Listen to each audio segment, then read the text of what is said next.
Hacemos lo que te gusta. Radio Unión 107.9. Buenas para todos. Aquí estamos en La Espada de Damocles. Yo soy Pablo Veloso y esto es un especial para Radio Unión 107.9, Radio de Murcia, que pueden escuchar a través del streaming de su página web, pero también puede hacerse a través de alguna de las apps, de las aplicaciones que se pueden descargar tanto del Apple Store como del Play Store o como se llame cada uno, pero bueno, de esos que ustedes saben que proveen de esas aplicaciones tan útiles. Bueno, una de ellas es la de escuchar a Radio Unión. No te puede faltar esa, la tienes que tener. Así que, ¿de qué trata nuestro programa de hoy? Bueno, es un tema de mucha actualidad.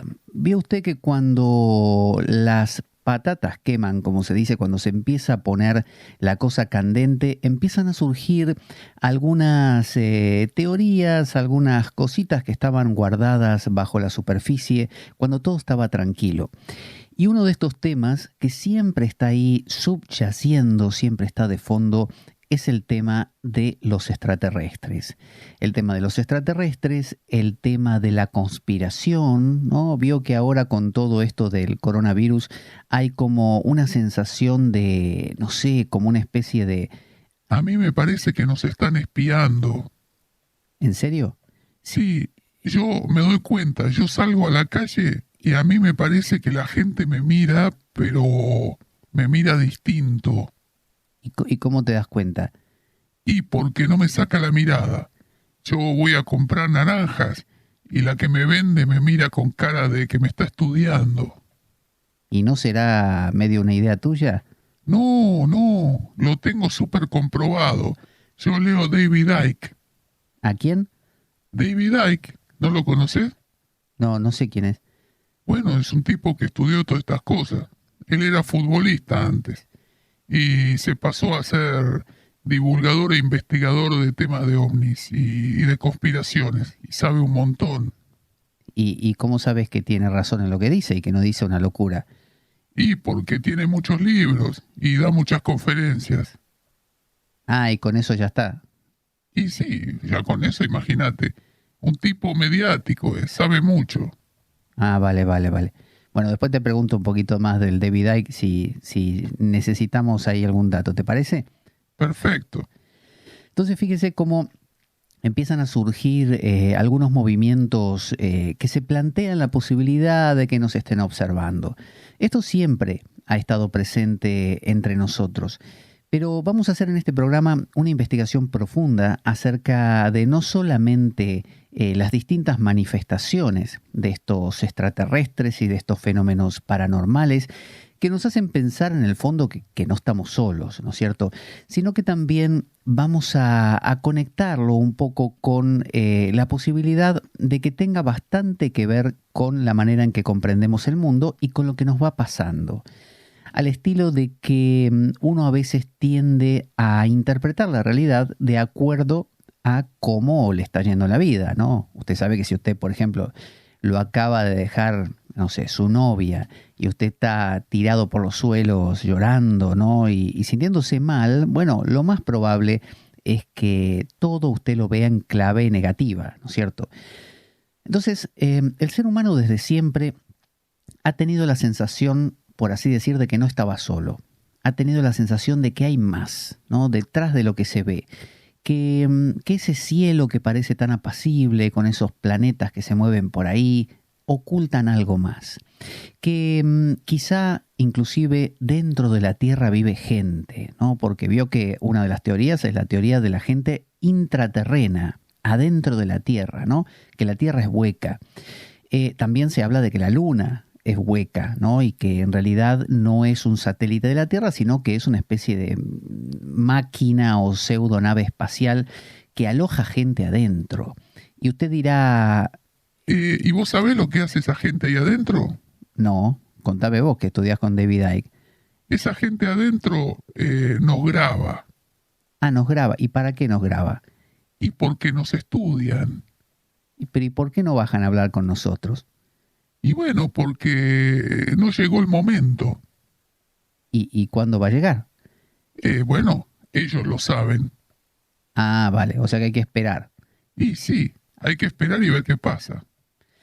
Entonces, esa teoría de la luna hueca, la tierra hueca, los extraterrestres de diversos tipos, porque vio que el fenómeno extraterrestre no es algo moderno. Uno piensa en el Área 51 de los Estados Unidos, donde se supone que cayó un platillo volante que luego fue analizado y hay esas filmaciones, como dicen aquí en España, cutres, donde se ve cómo van diseccionando a un personaje que es uno de estos que se llaman los grises, ¿no? Estos hombrecitos muy delgaditos, con una cabeza muy grande, con unos ojos desproporcionados, al estilo mosca, y con una nariz que no es para nada protuberante, al revés, todo lo contrario, una nariz totalmente plana, ¿no? Como si carecieran de olfato, y también sin orejas, o sea, no tienen orejas, es decir, como que sus sentidos funcionan de alguna manera diferente. Algunos dicen que estos personajes funcionan de manera telepática, es decir, su forma de comunicarse ya no es a través de sentidos groseros, como el olfato, el tacto, el gusto y el oído, sino que lo hacen a través de la mente. Con lo cual estaríamos hablando de seres que tienen otro espectro de comunicación que no es el nuestro. Es como si nosotros tuviéramos una radio, así como Radio Unión tiene el 107.9 del dial, pero hay un máximo. Más allá de ese máximo, nuestra radio no capta, ¿no? Porque son ondas que exceden a la banda de posible captación de nuestro aparato de radio, ¿no es cierto? Bueno, podemos pensar que existen seres que se manejan con códigos distintos a los nuestros. Entonces empieza a surgir como una suerte de flora y fauna dentro de estos seres, ¿no? Una especie de zoológico, donde tenemos algunos que son realmente violentos, como pasa con los reptilianos, con estos seres que son como o dragones o serpientes, ¿no? Personajes reptiles, y que son aquellos que vamos a ir conectando normalmente con las personas de poder. Vamos a hablar de que estos son los que intentan subyugar a los otros, a las otras especies o razas mucho más amigables o medianamente amigables, y estos se hacen con el poder absoluto. Se convierten en los que destruyen culturas enteras o especies enteras en la galaxia o en las galaxias. Son los que se mimetizan con nosotros y se mezclan con nuestra sociedad. Habrá visto usted en YouTube un montón de videos de gente que a veces es muy famosa, de repente el rey de aquí, la reina de allá, que cuando usted los escucha hablar, de repente empieza a ver que en el video, no sé, un ojo se le convierte en ojo reptil, ¿no? Con esa pupila vertical que tienen los reptiles. Entonces usted empieza a decir, bueno, acá pasa algo raro. Y así hay una acumulación, pero impensable, de testimonios, ¿no es cierto? A lo largo de la historia, y a usted mismo le puede haber pasado de haber visto en los cielos formaciones de luces. Hay sitios especiales donde se van a ver estas formaciones de luces. En la Argentina, por ejemplo, es muy nombrado el Cerro Uritorco, donde se van a hacer avistamientos y la gente hace como tours, es decir, se mueve desde su ciudad hasta ahí con un guía en muchos casos para poder ver lo que va a aparecer en el cielo. Y en algunos casos eso que aparece va acompañado de algún mensaje telepático, ¿no es cierto?, de alguna conexión, que te manda un mensaje de vida. De repente ese ser que está ahí te habla y te dice... Hola, yo soy el del platillo. Escúchame, cuando vuelvas a tu casa, a tu ciudad, jugale al número 27 que va a salir en la lotería. Jugale, haceme caso, que se va a ganar, ¿eh? No digo que diga eso, pero cosas parecidas, así cosas que nos hablan de cambios profundos. Y también nos hablan de, a veces, profecías del estilo de... Desde el norte vendrá el gran oso, que atacará a la tortuga del sur. Y el sol se oscurecerá durante 3 días, la luna se bañará en sangre, y la enredadera crecerá como nunca. Y uno llega a su casa y se pregunta... La verdad que no entendí lo de la enredadera. Es una metáfora. Sí, pero ¿no me lo podés explicar más fácil? No, nosotros hablamos así. Ah, gracias. Sos un amigo, ¿eh? Gracias por haber hecho el favor de forzarte. Te digo que hablamos así, no sabemos hablar de otra manera. Vale, no te preocupes. Entonces, se da esta emisión, esta transmisión de información. Y por más que lo estamos tomando así como en broma, esto no es en broma, es justamente simplemente una escenificación de un proceso muy real, muy concreto, que ocurre en estos códigos. Hoy en día tenemos estos reptilianos que los detectamos en esas redes sociales donde vemos la gente parpadear como reptil, de repente caras que no son tan humanas como estamos acostumbrados, sino que caras un poco reptilianas justamente, lenguas bífidas. Entonces empezamos a intuir que existe una especie de raza mezclada con la nuestra, una especie que no es la nuestra, que se está mimetizando y que puede ser que, no sé, mi amigo, mi vecino, mi hermano, mi madre sean un reptil y yo nunca lo supe. Entonces, fijémonos cómo empieza a surgir la idea de algo ajeno a nosotros entremezclado con nosotros hasta un punto que no podemos notarlo, hasta un punto que no podemos darnos cuenta. Esto no es nuevo. Los antiguos dioses, por ejemplo nórdicos, los dioses vikingos, era muy común que aparecieran entre los humanos y se mimetizaran. A veces te dabas cuenta de que, no sé, era Odín ese y decías, ese es Odín, míralo. ¿Cuál? Ese que está ahí, ¿no ves? Es Odín. No, ¿qué va a ser Odín? Te digo que es Odín, míralo bien. Eso solía pasar en el mundo antiguo. Y también en el mundo griego, por ejemplo, Filemón y Baucis son dos ancianos que tuvieron la grata visita de nada menos que de Zeus y Hermes, ¿no? Que al principio no se dieron cuenta que eran seres divinos y luego sí se dieron cuenta y mataron su mejor animal de granja para darles de comer, ¿no? Y en compensación obtuvieron un beneficio que fue que de toda la ciudad que se destruyese, solamente por las aguas, solamente iba a sobrevivir la casa de Filemón y Baucis. Bueno, de la misma manera sucedió con Abraham. Abraham, cuando ocurrió esta destrucción de Sodoma y Gomorra, que aparecieron 3 ángeles a hablar con él, y él los identificó realmente como lo que eran, como ángeles, se dio cuenta, dialogó con ellos, de hecho tuvo cierta clase de regateo como de que por favor no destruyeran la ciudad, si había aunque sea 70 justos, y él sabía que no, que había solamente como mucho Lot, uno solo, su pariente, y fue bajando los requerimientos hasta que finalmente arregló con el ángel que salvara a Lot, ¿no es cierto? Y que finalmente destruyese la ciudad. Entonces, con esto quiero decir que la intromisión, la participación del mundo sobrenatural en el nuestro ha sido constante. La serpiente del Edén es un reptiliano entrando a nuestra vida, estando presente entre nosotros, ¿no es cierto? La idea luego de Lilith, ¿no? Como la primera esposa de Adán en la tradición, que junto con el demonio Asmodeo y demás, bueno, convivían con la cotidianeidad del pueblo de Israel en los primeros tiempos. Y hoy en día mantenemos esta costumbre, es decir, el ser humano tiene la sensación de ser observado, tiene la sensación de que hay más. Uno tiene la sensación de que detrás de lo que estamos viendo se esconden más cosas.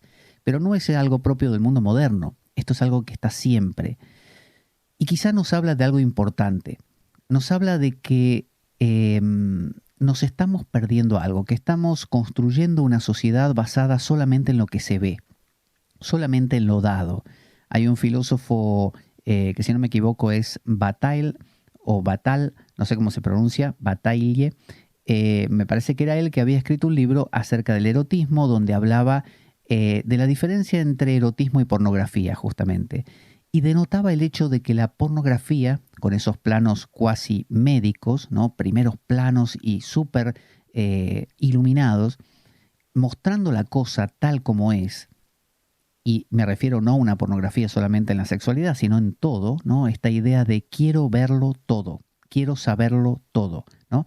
Y una vez que me lo muestran, estoy seguro que eso es todo, y me lo creo. Quien vive así no deja de pensar en el fondo de su mente que algo todavía se le esconde. Entonces este filósofo hacía la comparación entre justamente la pornografía y el erotismo. Él decía que en el erotismo lo que había era un halo de un velo, un velar la cosa, para que siempre te quede la sensación de que hay algo más. Entonces esta idea de los, por ejemplo, de los reptilianos o de los Anunnakis o de los grises o de los pleyadianos, los que sean, nos están hablando siempre de un algo más que se nos oculta. Pensemos que para la gente de la antigüedad tenían ellos una forma de relacionarse con estos seres. Les llamaban elementales de la naturaleza, ¿no? Las ondinas, las hadas, los gnomos, las salamandras. Y estos elementales muchas veces se personificaban, ¿no? Como en el caso de Don Juan de Castaneda, que hablaba de que el aliado o el elemental tomaba forma humana.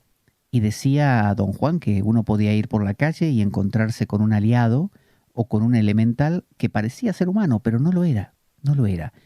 Entonces, cuando aparece Freud y antes que él Mesmer, ¿no es cierto? Pero luego Freud con su idea de lo inconsciente, que luego Jung también desarrolla y lo lleva a la idea de un inconsciente colectivo, nos está hablando de que detrás de lo que crees que hay más.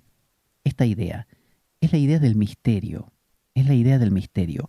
El ser humano, por más que avanza en la ciencia positivista, por más que usted se aprenda todo de física, química, física cuántica, sepa todas las calles de su ciudad o lo que sea, usted siempre va a tener la sensación de que se quedó corto.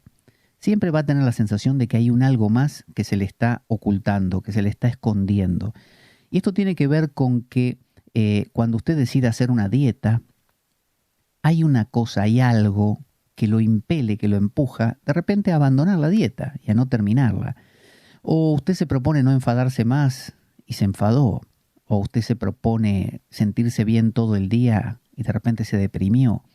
Entonces hay la sensación de que hay un algo más. Pero nuestra cultura, a partir del Renacimiento italiano en adelante, la Ilustración, la ciencia positivista, empezó a remarcar la idea de progreso, ¿no? Y el progreso significa que nosotros, con nuestro progreso, vamos a vencer a la estupidez de la naturaleza. La naturaleza es estúpida, la naturaleza es necia, la naturaleza es ciega, ¿no? Por lo tanto, iniciamos lo que se llamó en algún momento la conquista de la naturaleza, ¿no es cierto? Una especie de llegar a los confines del universo. Usted preguntará, ¿y para qué? ¿Cuál es el fin? Bueno, vamos a llegar a los confines del universo. ¿Para qué era? Para civilizar. Civilizar, o sea que vos llevas algo que los demás no tienen. Exactamente. Nosotros somos la crema del saber y se lo vamos a llevar a los pobres ignorantes que viven ahí lejos, si es que viven. Ah, ¿y qué les vas a enseñar? Y todo lo que sabemos nosotros. ¿Y qué saben? Y no sé, sabemos contaminar el ambiente, sabemos crear guerras y sabemos, bueno, inventamos vacunas también. Ah, bueno. Genial, que tengan suerte. Gracias. Eso es lo que solemos hacer. La idea de civilizar a los ignorantes, a los bárbaros. Esta idea de tenemos que llegar a la conquista del espacio, ¿no? La conquista del espacio, la conquista del Amazonas, la conquista de... Es decir, llevar lo nuestro, que en teoría supuestamente es mejor, a aquello otro. Porque lo que queremos hacer es conocerlo todo. Queremos impregnarlo todo como cuando un perro orina para que todo huela a él y de esa manera se asegura de que ese es su territorio. Bueno, nosotros queremos hacer lo mismo. Queremos que todo huela a nuestra orina y de esa manera no se nos antoje nada como desconocido. Pero no funciona. Ese es el problema. Porque en el fondo tenemos la sensación de que siempre algo se nos escapa. Que siempre alguna cosa, como dicen, la liebre salta por el lugar menos pensado. Entonces, hoy, en pleno siglo XXI, cuando se supone que tenemos todo explicado desde la razón, cuando se supone que el amor ya está demitificado y son simplemente feromonas, cuando se supone que un beso es un intercambio de saliva, que tiene como fin la reproducción de las especies para que no se extingan, todavía seguimos regalando flores, todavía seguimos componiendo poemas, todavía seguimos cantando, todavía seguimos bailando, todavía nos disfrazamos, todavía hacemos aquellas cosas que son propias de las culturas más antiguas. ¿Por qué es esto? Porque el ser humano no ha cambiado. El ser humano simplemente ha variado, pero no ha cambiado en su esencia. Y la esencia del ser humano es la pequeñez, la limitación. Sabemos que hay algo que siempre se nos oculta. Y le digo la verdad, ese es el condimento esencial de la vida. Si no hubiera algo que se te oculta, no te moverías. Si lo supiéramos verdaderamente todo y lo conquistáramos realmente todo, nos pasaría como le pasó al gran Alejandro Magno. ¿Sabe lo que le pasó? Le vamos a preguntar. Alejandro Magno, ¿estás ahí? Manifiéstate. Sí, acá estoy. Bueno, ¿qué te pasó a vos, Alejandro? Bueno, como todos saben, yo soy el Alejandro Magno, el conquistador de toda la tierra conocida en su momento. Bien, bien, ya vemos que te haces publicidad, pero ¿qué te sucedió? Bueno, yo empecé, como todo el mundo, conquisté primero a la vecina, después conquisté al vecino, ¿no? Porque yo era griego y a mí las dos cosas me venían bien. Después seguí conquistando y conquisté el barrio de al lado, armé una bandita y conquisté al pueblo de al lado. Después a la ciudad, al país de al lado, y llegó un momento que anexé toda la tierra conocida. Y un día me di cuenta de una gran realidad y desoladora al mismo tiempo que me devastó. ¿De qué te diste cuenta? De que no me quedaba más tierra por conquistar. ¿Y qué hiciste? Y primero me deprimí.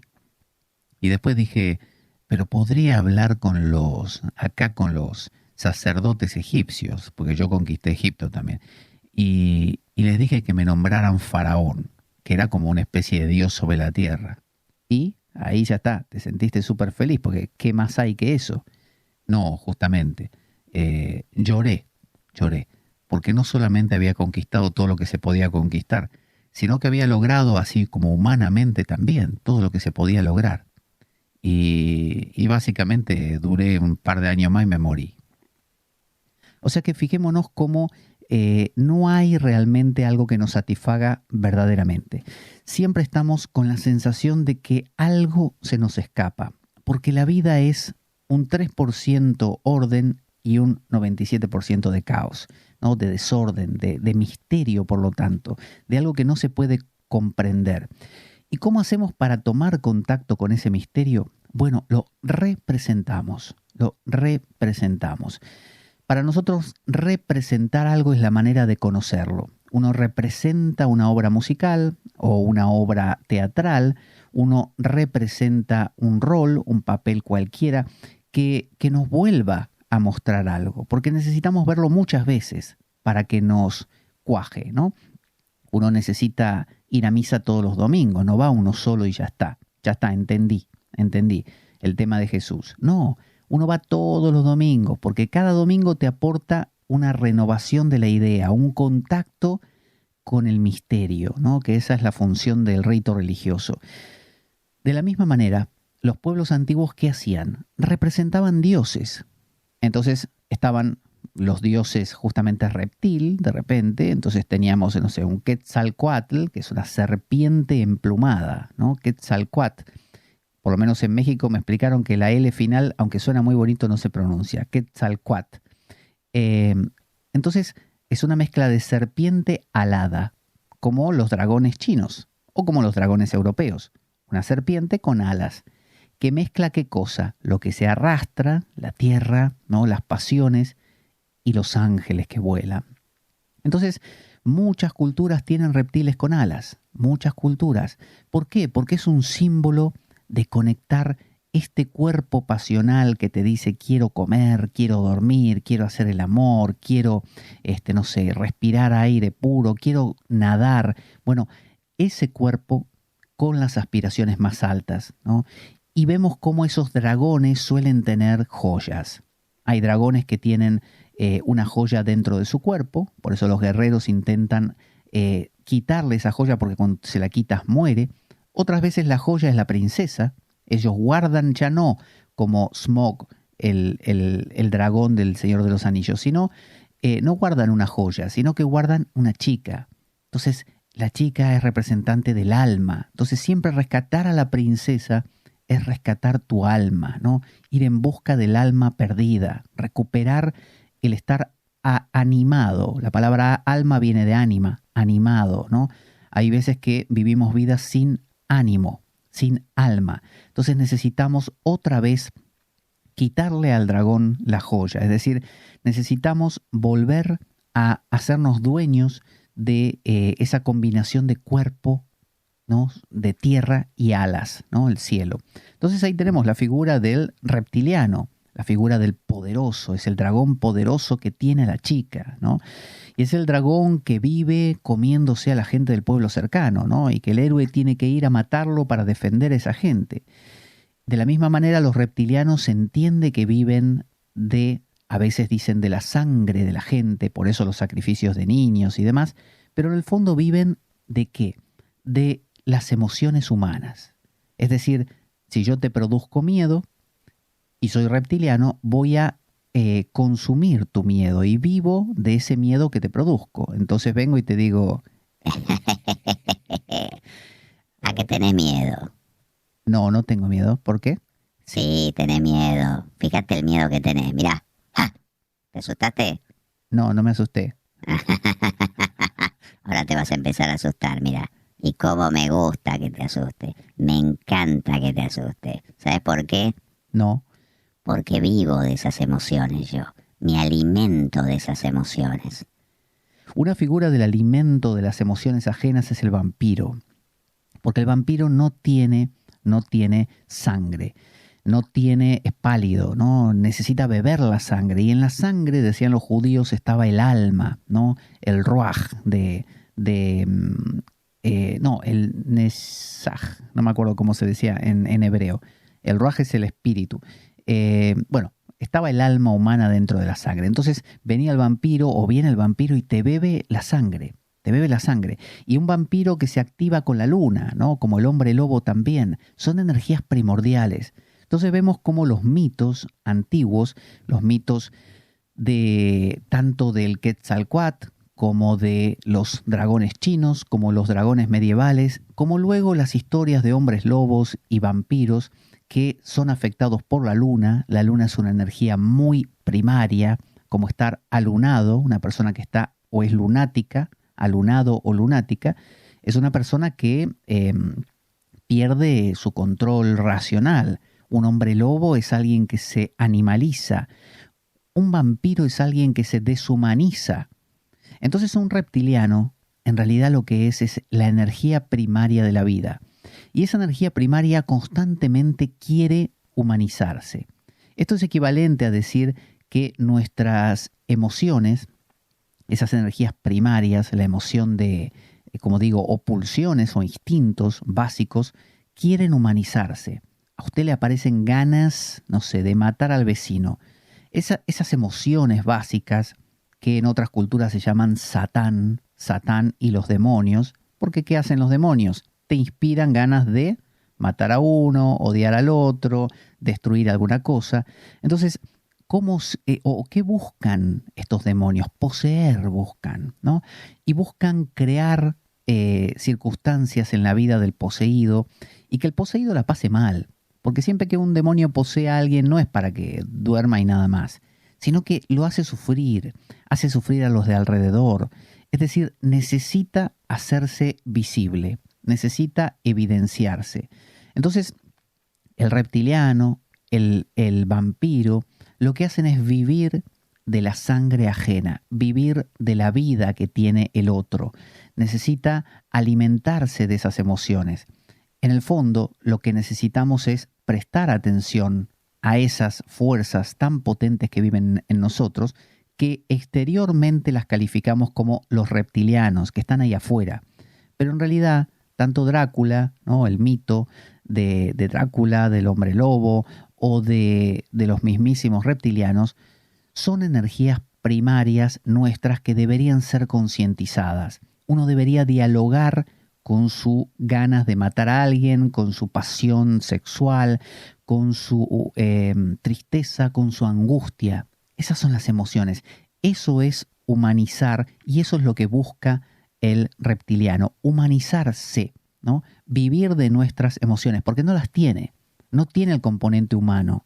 Usted puede enfadarse porque el vecino le pisó el pasto, ¿no? la hierba, pero la emoción de ira en sí es ira pura, no es una ira por la hierba del vecino o contra alguien, es ira pura y necesita una humanización, necesita una vestimenta y eso es nosotros. Entonces, dialogar con los reptilianos es equivalente a dialogar con el diablo, dialogar con el demonio. Entonces, cuando empezamos a ver reptilianos en todas partes, y esta es una idea a la que quiero llegar ahora, que tiene que ver con una postura que desarrolló Jung, pero que no es en absoluto como desarrollo propio de él, sino que es algo que se da por sentado, en un libro que tiene un título que va algo así como de objetos que se ven en el cielo, ¿no? Se refería a los ovnis, a los UFOs, a los objetos voladores no identificados. Y él postula la teoría de que cuando uno ve en el cielo una luz, en realidad es una condición interior que estamos viviendo que hace que ahí afuera veamos plasmado lo mismo que nos pasa adentro. No está diciendo que no haya una luz en el cielo, sino que la forma en que la vamos a traducir tiene que ver con algo que nos está pasando. O sea que si yo veo una luz en el cielo y me provoca ciertas emociones, elaboro teorías, me va a estar hablando de un fenómeno que me está ocurriendo a mí como individuo, pero también a toda mi sociedad en ese momento. Ejemplo, en los años 50 se veían platillos volantes. Inicialmente tenían forma de puro, ¿no? Como un cigarrillo grande, como un cilindro. Luego evolucionaron a discos, a platillos, ¿no? Volantes, que tenían luces alrededor y que en realidad uno los miraba y eran muy primitivos. Se parecían mucho a las series de ciencia ficción, que hoy calificaríamos de clase B, muy malas, de la época, ¿no? Luego estos empezaron a evolucionar porque evolucionó nuestra tecnología también y empezaron a verse otras cosas. Hoy, por ejemplo, ya no vemos platillos así groseros, gorditos, ¿no? Con luces que se encienden y se apagan, como las películas de ciencia ficción que veíamos esos paneles que tenían las naves espaciales que consistían en paredes enteras llenas de luces que se encendían y apagaban de distintos colores, ¿no? Que hoy en día que vivimos en una era mucho más digital, sin tanta botonera, ¿no? Donde todo es más táctil, sería ridículo eso. O sea, serían naves atrasadas, no adelantadas en el tiempo. Hoy en día vemos otras cosas, vemos luces que se desplazan muy rápido en el cielo, por ejemplo. Ya no vemos esos platillos gordos. Entonces, quiero decir con esto que no haya la posibilidad de que aparezca algo ahí en el cielo volando, sino que la forma en que lo interpretamos depende de nuestra necesidad, de nuestra condición y de lo que nos sucede. Entonces, así como yo, mirando cuánta gente me cae mal en mi vida cotidiana, puedo descubrir que a mí me está pasando algo verdaderamente, porque si realmente esa gente fuese mala, a todos les parecerían malos. Y quizá nos parecen malos a mí y a tres más, nada más. Entonces, esa sensación, esa sensibilidad mía me está hablando de mí.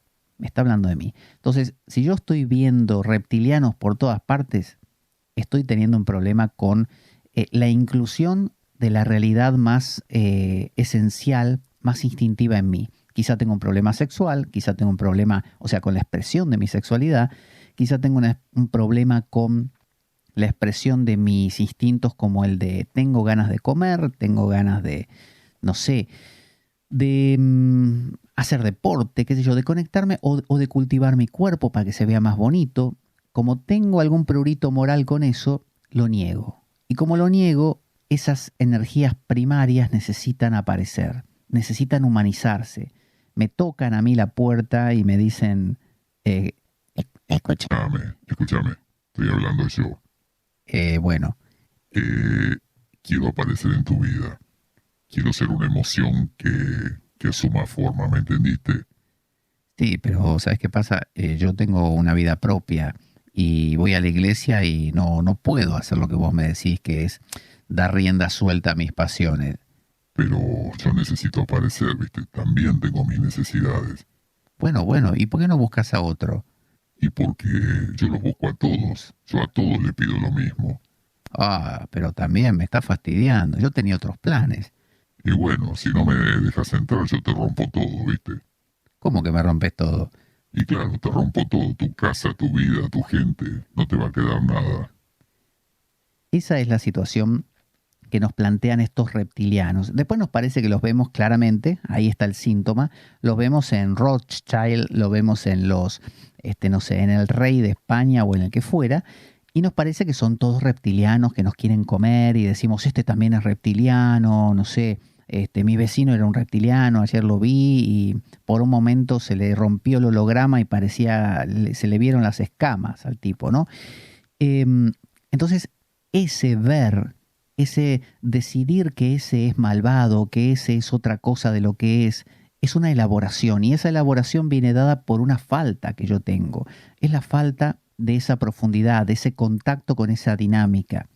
Por otro lado, tomemos un ejemplo contrario. Tenemos todos estos como son los pleyadianos. Los pleyadianos pertenecen a otro grupo que son tipos bonitos y mujeres bonitas, que son así como especiales, rubiecitos, o sea, una especie de sueco, ¿no? O islandés, versión extraterrestre, ¿no?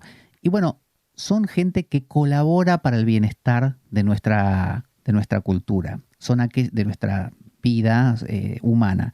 Es decir, son como los, dentro del Señor de los Anillos, sería como los elfos, ¿no?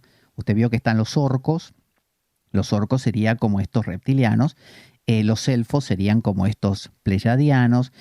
Luego están todos esos intermedios, porque se da cuenta, ¿no?, que lo que estoy diciéndole es que nosotros los seres humanos representamos estas sociedades, estas especies diferentes en todas partes. Usted ve El Señor de los Anillos y ahí los tiene. Usted ve La Guerra de las Galaxias y ahí los tiene. Usted ve la mitología nórdica y ahí los tiene. Tiene los gigantes de hielo, tiene los asires, los ases, ¿no?, que son los dioses nórdicos.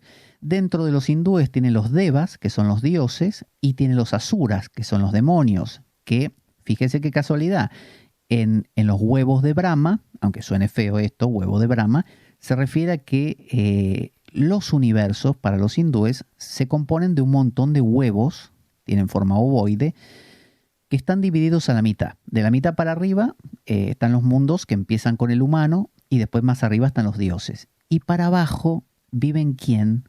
Los reptilianos, justamente, los nagas. Naga significa serpiente.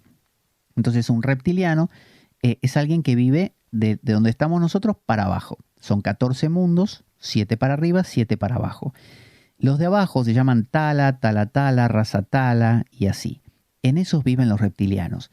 Cada tanto los reptilianos suben, se apoderan de cosas de los dioses y ahí es donde baja Vishnu para restablecer el orden y hacer que cada uno vuelva a su sitio.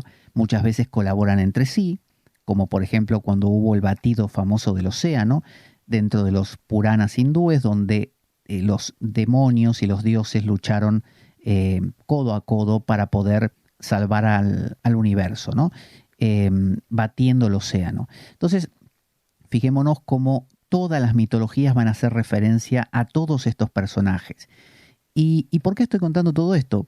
Bueno, en suma porque el hecho de que estemos oyendo ahora el famoso hum, ¿no?, ese murmullo que se escucha, ¿no?, de fondo hoy en día, y que se dice que es un sonido como a maquinaria, ¿no?, que se escucha en distintos países y que uno dice, bueno, por ejemplo...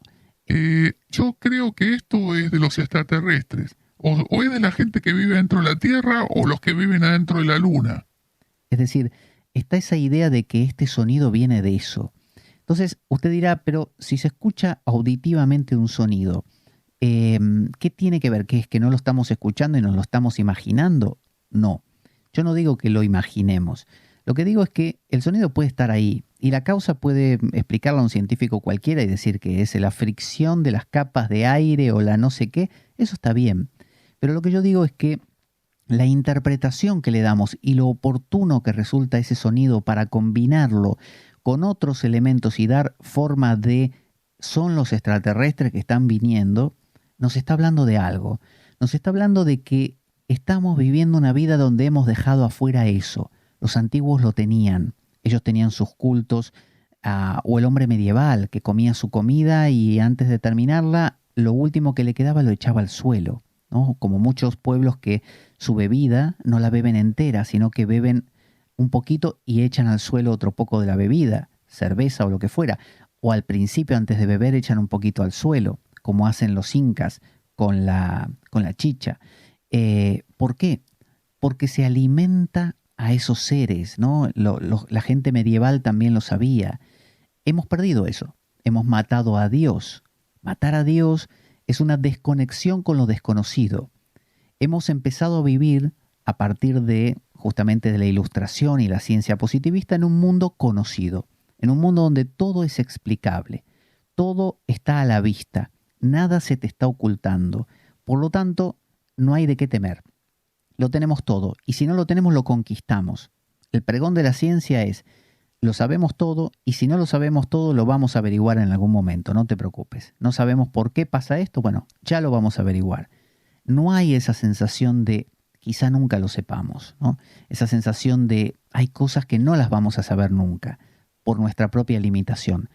Entonces, siguen surgiendo hoy en día estas teorías conspiranoicas y fijémonos qué atractivas que son. Hace unos años yo me interesé por estas teorías y, por ejemplo, leí bastante de David Icke, ¿no? Que citaba en un principio, y que es un inglés que había sido jugador de fútbol, después se lesionó y se metió con todas estas cosas y ahora es un divulgador de estos temas de conspiraciones y de Anunnakis y de reptilianos y demás. Entonces, uno diría, esto es una gran locura, ¿no? Todo eso. Pero resulta que cuando uno se empieza a empapar en todo ello, hay una especie de tranquilidad, ¿no? Yo me sentía como tranquilo porque a medida que leía todo me hacía sentido. Entonces yo decía, claro, por eso es que los reptilianos están acá, viven de nuestras emociones, entonces estos son los que quieren que nos enfademos y hagamos guerras, los otros son los que quieren que no las hagamos y que nos estemos tranquilos. Estos otros nos ayudan a pasar de nivel dimensional y estos son los que abren el portal, los otros los que los quieren cerrar.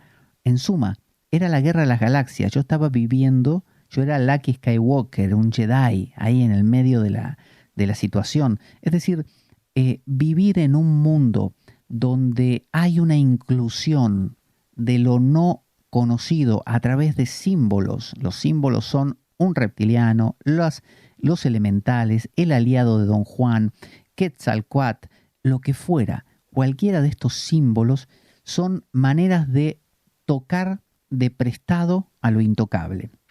¿Qué es lo intocable? Lo que no conozco. Por ejemplo, mi realidad emocional. No la puedo tocar. Yo no puedo tocar la ira.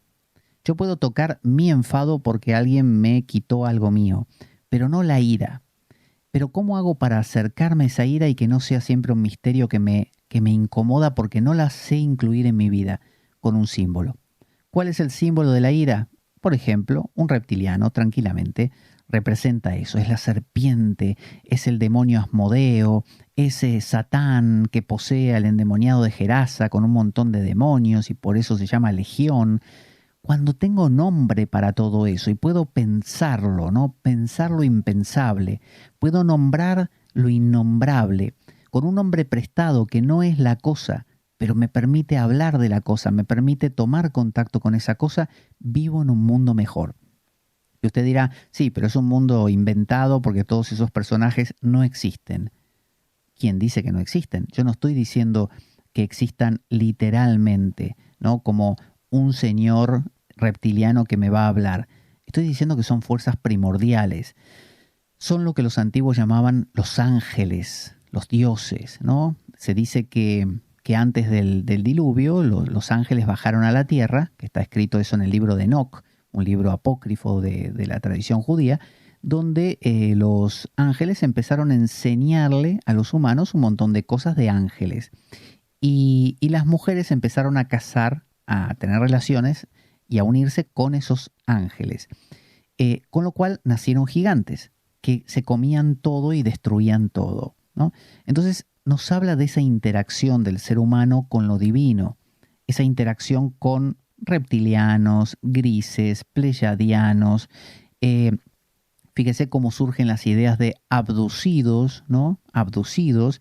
Por ejemplo, Pablo de Tarso fue arrebatado al séptimo cielo o quinto cielo.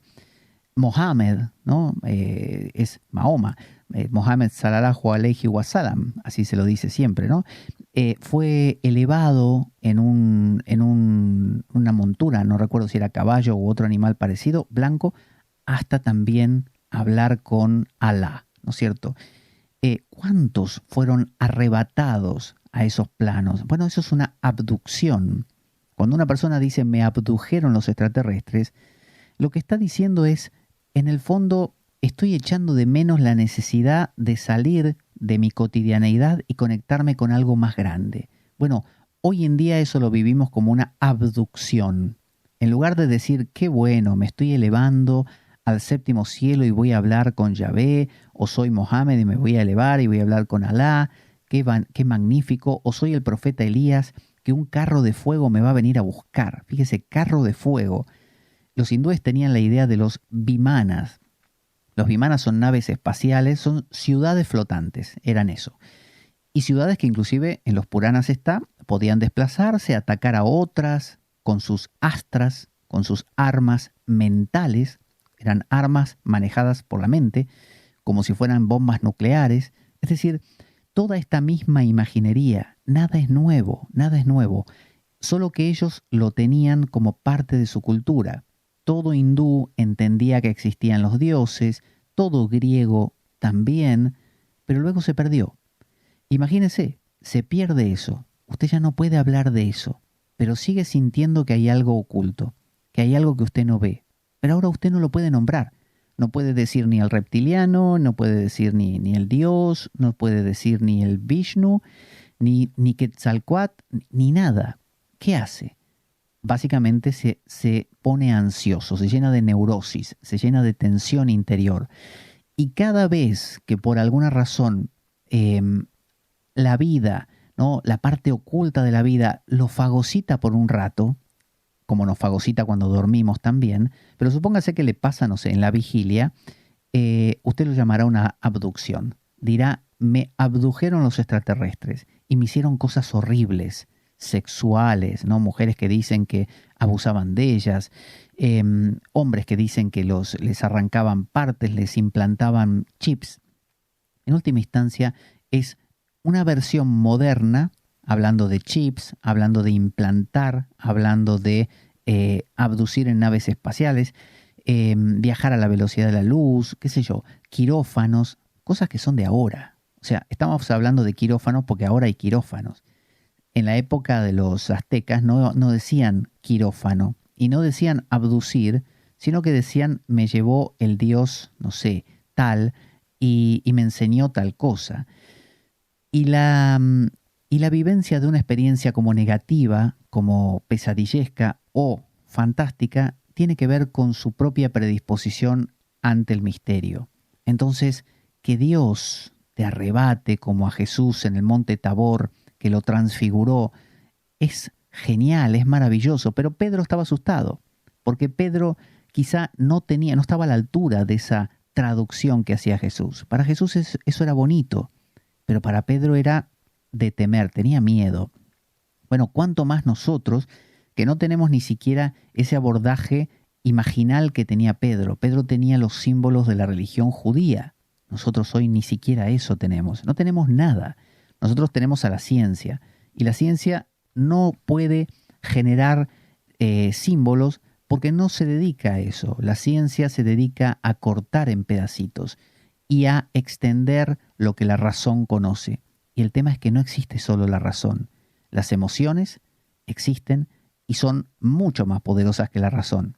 Y le llamamos por eso hoy reptilianos, en el sentido de está regresando esa base reptil, ese cerebro reptil, está regresando y quiere humanizarse, nos quiere comer.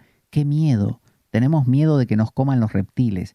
Es una forma de decir, hemos dejado el cuerpo afuera. Entonces hoy escuchamos el hum, el sonido que se escucha en todas partes y todos dicen, ¿qué será esto? ¿Serán los extraterrestres que vienen? Es decir, ahora, coronavirus, cuarentena, sensación de colapso, sensación de crisis, sensación de que la economía se va, como dicen aquí, al garete. Entonces se reavivan lo que se llama el arquetipo del apocalipsis. Se reaviva esa sensación de que viene la gran confrontación. ¿Cuál es la gran confrontación, no? El choque eterno entre Cristo y Satán, ¿no es cierto? ¿Cuál es? Bueno, Satán, la gran serpiente, Satán, el cuerpo, Satán, las emociones, Satán, los instintos, y Cristo, la parte alada del dragón, ¿no es cierto? Esa parte alada es el Cristo y esa parte escamosa es Satán. Y eso hoy se hace más patente para nosotros, por varias razones. Porque vemos que todo se está desarticulando, se está perdiendo el orden. Entonces el diablo, por así decir, tiene más espacio para meterse. Y hay otros que nos quieren ayudar, entonces están los líderes espirituales, o pensamos hay otros seres que los hindúes dirían son los devas, son Vishnu, son Brahma, que van a luchar contra los asuras, ¿no es cierto? Pero en el fondo son dos tendencias dentro nuestro. Los gnósticos le llamaban nuestra parte sárquica, nuestra parte corporal y nuestra parte neumática, nuestra parte espiritual, ¿no? Y en el medio estaba la parte psíquica, que era la parte natural, ¿no? Esto lo cita justamente San Pablo en sus epístolas, con estas tres categorías justamente. Entonces, la idea de que haya infiltrados, que tiene que ver con que algunos se infiltran para ayudar, otros se infiltran para vivir de nosotros o para generar planes, otros nos abducen, como dijimos, para investigarnos o para implantarnos cosas, y nosotros lo vamos plasmando en nuestras películas, porque es lo único que podemos hacer. Como no tenemos mitos, necesitamos crear la Guerra de las Galaxias, El Señor de los Anillos, es decir, representaciones.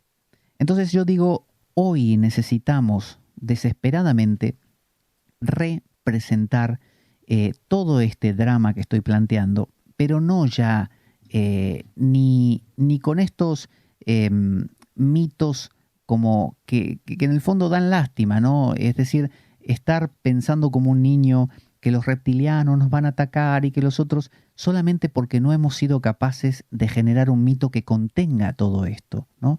Los antiguos tenían mitos y podían entonces codificar, explicar y representar. ¿Y qué representaban? Bueno, de repente la lucha del bien y el mal, el cómo se vencía la oscuridad, cómo se integraba al otro. Fijémonos que en el mito del Apocalipsis Satán no muere. Entonces hay una especie de choque de Cristo o de, mire, en Matrix, la película, Neo, en la lucha final contra el agente Smith, Neo representa las alas, de nuevo, el Cristo.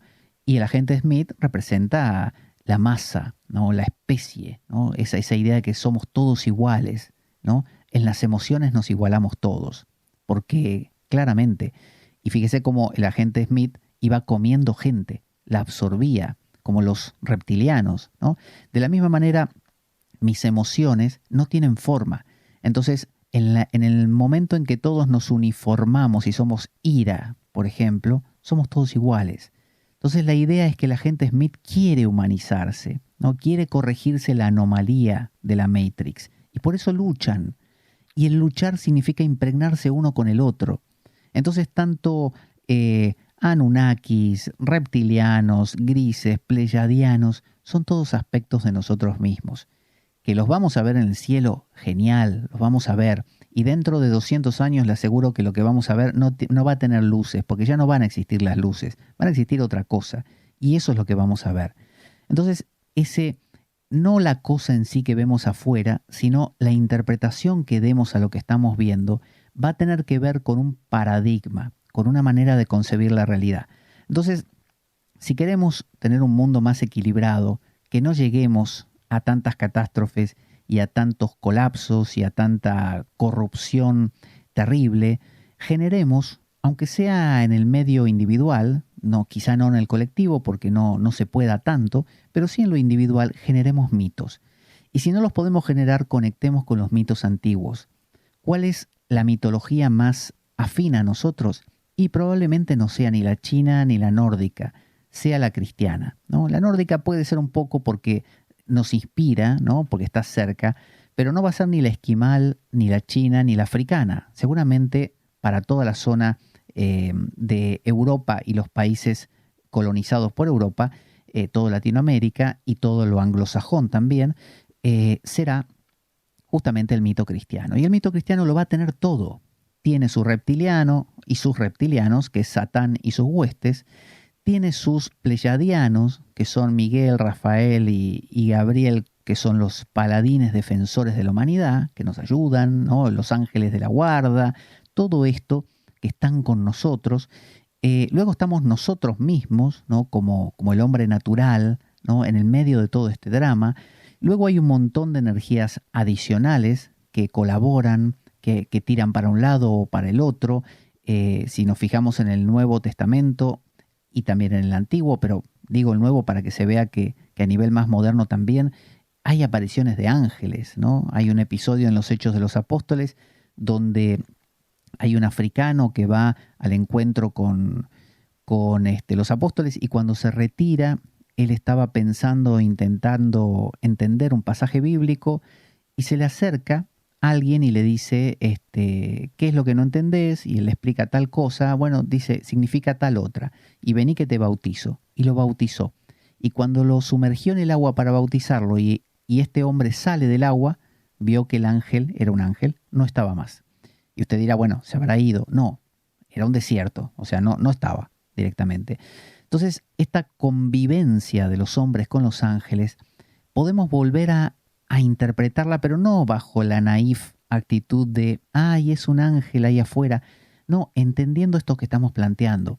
Son símbolos de los que podemos echar mano, jugando así, como que es un ángel y esto es un demonio y aquello es que poseen a las personas y que sin perder la razón que nos caracteriza en esta época, sin perder la ratio, la razón, pero sí manteniendo esta profundidad de lo mítico, de lo simbólico, que es nuestra conectora, nuestra puerta a lo que no se ve y nuestra posibilidad de incluirlo. Porque desde el momento en que pensamos en Satán, en el reptiliano, en el momento que pensamos en el arcángel Gabriel, el mensajero, en el Rafael, el sanador, en el Miguel, el general de las huestes divinas, en el que pensamos en el Cristo como figura del antropos, estamos teniendo la mitología completa, ¿no? Con todos los elementos que lo componen, que nos va a ayudar a redefinir lo no visto, y no vamos a tener entonces esta paranoia de que los Rothschild o los tales, más allá de que haya claramente gente que se abusa de la otra y gente con corporaciones que aprovecha para presionar a los demás, pero no vamos a tener que caer en una magnificación de lo literal, sino en una interpretación, una representación de ese misterio en lo cotidiano, pero a través de símbolos, que es lo importante. No del señor Rothschild, por más que el tipo sea un maldito, eso da igual, sino a través de un símbolo en sí. Así que hasta ahí viene nuestra reflexión. Todo lo que usted vea por los cielos y todo lo que se ha visto hasta ahora tiene esta connotación más profunda. Miremoslo así. Soy Pablo Veloso y hemos recorrido este tema que da para muchísimo más, pero bueno, esto es de lo que hemos hoy, en lo que nos hemos basado para reflexionar.